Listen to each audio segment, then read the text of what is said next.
কি গো মা, আঙ্গ আগের ফ্রিজটা কই? তোর মামার না অবস্থা ভালো না। আমি কি তোর মামিরে দিয়ালাই তো মনে করে কিছু আইন না মনে করে রেখে রেখে পারলো খাইতো। তো আর কেউ কে আসিল না? তুমি মামিটি কি লেগা দিছ? এই বিড়ি দেখে লাঙ্গ নামে বদনাম করে। কেন কে তোর নামে বদনাম করলো এইসব দীক্ষা লাভ নেই। তুই দেখবি তোর লাভ কোন জায়গায় আছে।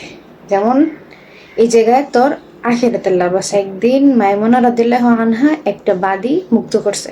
তো এইটা যখন রাসূল সাল্লাল্লাহু আলাইহি ওয়াসাল্লাম শুনছে, তখন মাইমুনা রাদিয়াল্লাহু তাআলা বলছে যে তুমি যদি এই বাদীটা তোমার মামারে দিতা তাহলে তুমি নেক বেশি পাইতা।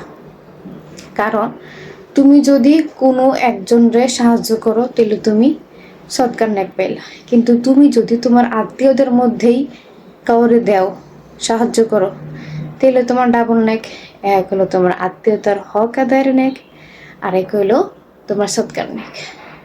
সব সময় মাথায় রাখবি কিমনে তুই আখিরাতে লাভবান হইতে পারবি। সব সময় এমন কাজকাম করবি যার মাধ্যমে তুই আখিরাতে তুই দুই একটা নেক বেশি পাবি।